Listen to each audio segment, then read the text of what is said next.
Assalamualaikum warahmatullahi wabarakatuh. Semangat pagi adik-adik semuanya. Bagaimana kabarnya?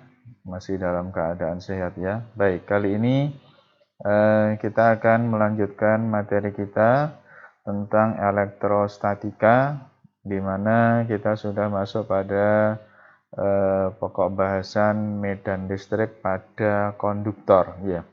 Jadi kalau medan listrik itu sudah kita bahas di pertemuan sebelumnya. Nah, sekarang bagaimana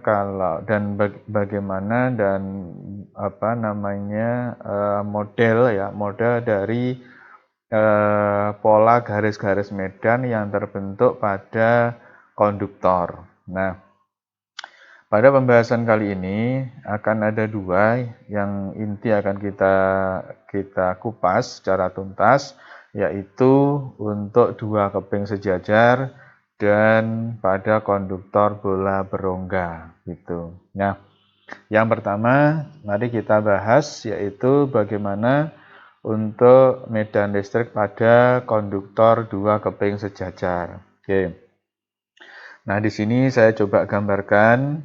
Ya, saya punya dua keping sejajar gitu. Oke ya, saya coba sekilas. Oh, sorry ya. Oke, sekilas gambarnya kita. Oke. Jadi gambarnya seperti ini. Oke ya. Nah, ini adalah keping yang pertama. Kemudian saya juga punya keping yang kedua di sini. Nah, gitu ya. Oke. Nah, kayak gini. Ini secara gambiangan saja gitu ya. Jadi tidak menunjukkan atau belum menunjukkan bagaimana keping sejajar yang sesungguhnya yang bagus gitu ya. Ini hanya skema saja gitu. Baik. Kalau ini keping yang pertama, ini adalah keping yang kedua, di mana keping yang pertama ini akan kita berikan muatan ya dengan cara menghubungkan pada sumber tegangan gitu ya. Kita hubungkan pada sumber tegangan yang diwakili di sini ada plus Q. Nah, gitu. Plus Q. Nah, sementara di sebelah sana ada minus Q. Nah, gitu. Nah, pada saat kita membahas medan listrik ya, dan ada flux ya, ada flux listrik atau garis-garis medan, maka kita jangan lupa untuk selalu mengingat bahwa ini ada luasan ya. Ada luasan yang ditembus oleh garis-garis medan yang kita simbolkan dengan A. Nah, gitu ya, yang kita simbolkan dengan A. Nah, tentunya kalau ini ada plus Q, di situ ada minus Q, maka arah garis-garis medan itu akan berangkat dari plus Q menuju minus Q gitu. Nah, seperti ini polanya. Nah, kayak gitu. Nah, arahnya ke sana. Ya. Nah, ini adalah E. Nah, gitu ya. Ini adalah garis-garis medan. Dia akan menembus permukaan yang sebelah sini, gitu. Nah, pada saat demikian yang seperti ini, maka ada satu besaran fisis ya.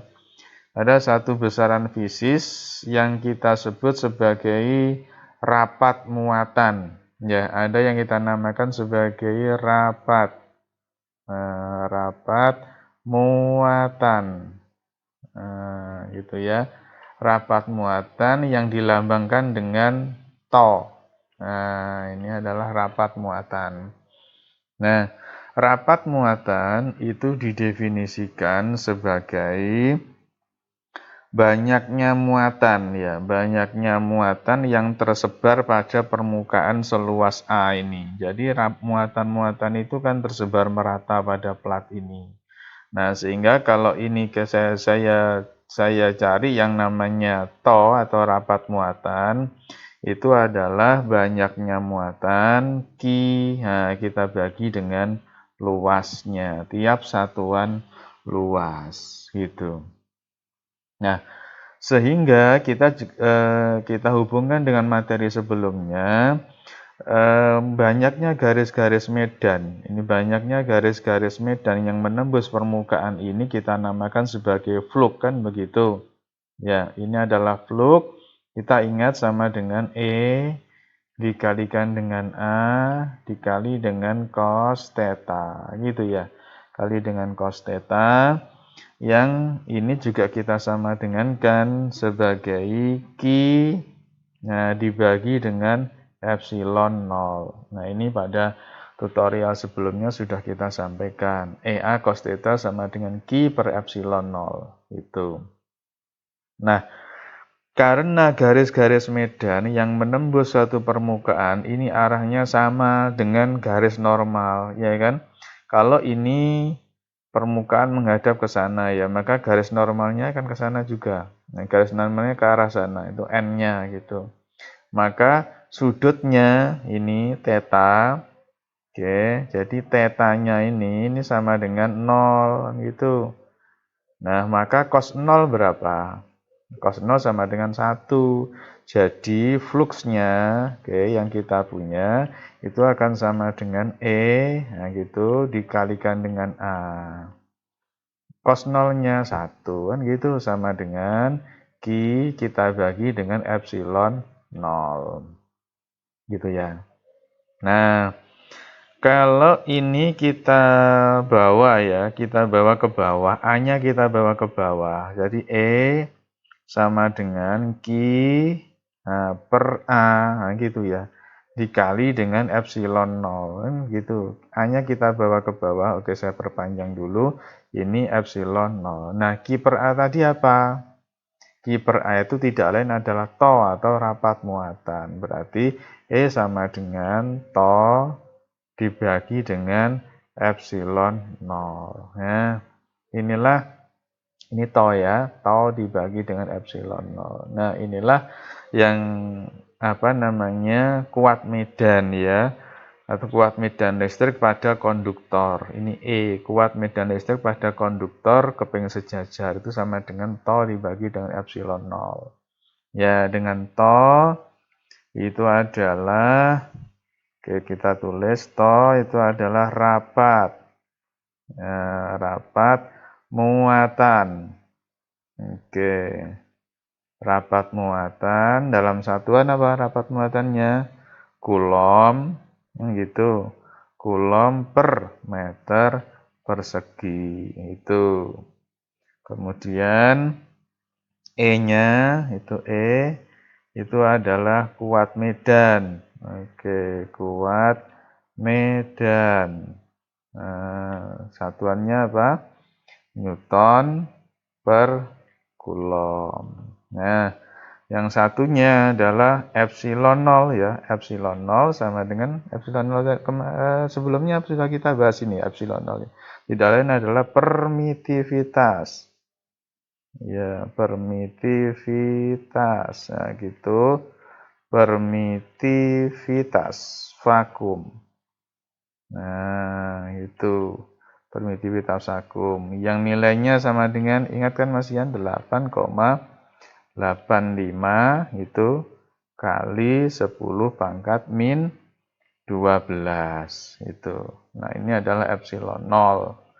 Nah, jadi untuk dua keping sejajar ceritanya seperti ini untuk mencari kuat medan listriknya di sini.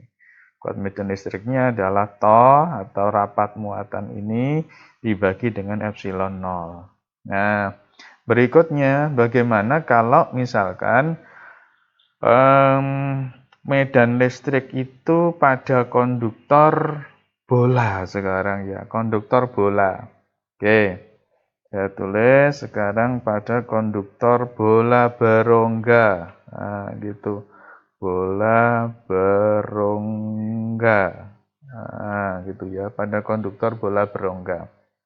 Nah, kalau misalkan ini saya gambar ya, nggak usah bagus-bagus ya, karena ini kalau saya punya bola seperti ini, wah, gitu ya, anggap bulat ya. adalah bola. Kemudian bola ini mempunyai jari-jari gitu sebesar R ya, jadinya sebesar R gitu. Nah, apabila suatu bola konduktor ini bola ya, bola konduktor itu diberikan muatan listrik. Ya, kalau diberikan muatan listrik, maka dalam keadaan setimbang, ya, dalam keadaan setimbang artinya setimbang itu setimbang statis ya, setimbang statis, maka muatan-muatan listrik tersebut akan tersebar, ya, akan menempatkan diri pada permukaan bola. Jadi kalau ini diberikan muatan positif itu, misalnya ini saya beri muatan positif seperti itu. Nah, kita berikan muatan positif ya, tersebar merata, kita genapi aja udah. Oke, kita genapi seperti ini. Nah, tersebar merata pada permukaan bola seperti ini, maka muatan itu nanti benar ternyata akan tersebar merata pada permukaan bola saja itulah. Di dalam bola bagaimana gitu. Ya, di dalam bola itu tidak akan ada muatan. Ya, di dalam bola itu tidak ada muatan sehingga karena tidak ada muatan, nah, coba saya tulis ya, di dalam bola. Oke, di dalam bola. Nah, di dalam bola itu Q-nya sama dengan 0. Nah, muatannya tidak ada. Dengan demikian akan berakibat bahwa E-nya itu sama dengan 0. Berarti tidak ada kuat medan di dalam bola ini tidak ada. Gitu ya. Nah, sehingga kalau misalkan kita buktikan ya secara rumusan kan seperti ini, kan gitu ya. E dikali A itu sama dengan Q dibagi dengan epsilon 0 gitu. Nah, lanjutannya ke kanan situ. Kalau E sama dengan apa ini? Q kita bagi dengan A dikali dengan epsilon 0. Nah, ini Q-nya muncul ini. Nah, ini ya, ini Q-nya sama dengan 0 kan ini. Nah, sehingga E-nya di dalam bola itu sama dengan 0 gitu. Ya, jadi E-nya sama dengan 0. Oke, saya ganti yang coba saya hapus saja. Oke, jadi ini E. Nah, gitu. E-nya sama dengan 0 di dalam bola. Nah, terus bagaimana kalau misalkan E-nya tepat pada permukaan gitu ya, tepat pada permukaan bola. Karena pada permukaan bola ini terdapat apa? Ya, pada permukaan bola ini kan terdapat muatan-muatan yang tersebar merata gitu ya. Tersebar merata. Maka untuk di permukaan itu ya, pada permukaan ya karena ini muatannya ada gitu, muatannya ada, maka tidak sama dengan 0 gitu. Nah, tidak sama dengan 0. Kemudian bagaimana kalau misalkan di luar bola gitu. Misalkan di sini saya buat ini adalah apa namanya permukaannya gitu ya, permukaan khayal ini, permukaan khayal yang ada di luar bola gitu. Nah, ini misalkan jari-jarinya, oke, ini jari-jarinya kita misalkan sebagai R2 gitu misalnya. Ini R saja, ini jari-jarinya adalah R2. Oke, di sini. Nah, jari-jarinya adalah R2 gitu. Dengan catatan jelas kan, berarti R2 ini lebih besar dari R kan gitu. Nah, maka kalau kita kembalikan ke rumusan ini, kita dapatkan E dikali dengan A itu sama dengan ya Q kita bagi dengan epsilon 0. Gitu. Jadi E-nya sama dengan Q, nah kita bagi dengan A dikali dengan epsilon 0 sama dengan rumusan sebelumnya.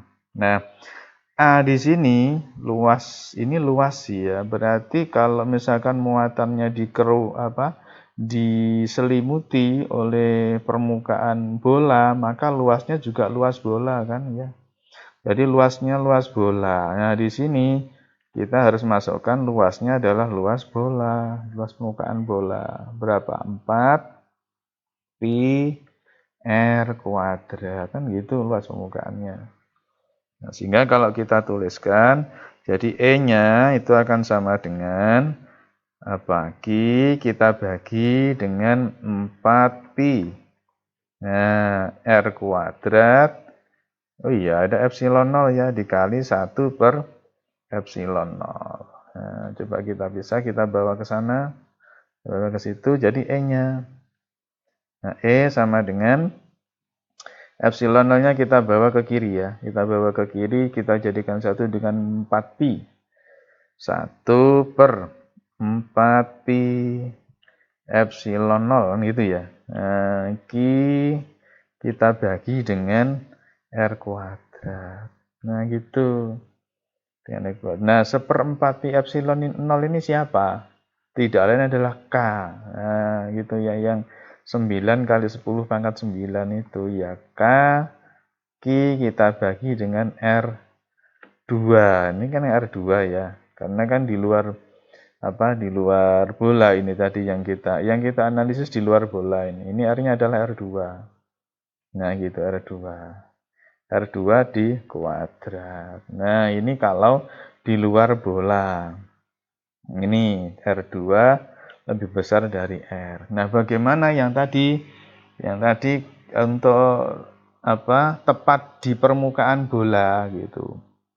Kalau tepat di permukaan bola, jelas ini, tepat di permukaan bola, E-nya itu, jadi pada saat R sama dengan ini R1 ya, sama dengan R gitu, R1 sama dengan R, ini di permukaan.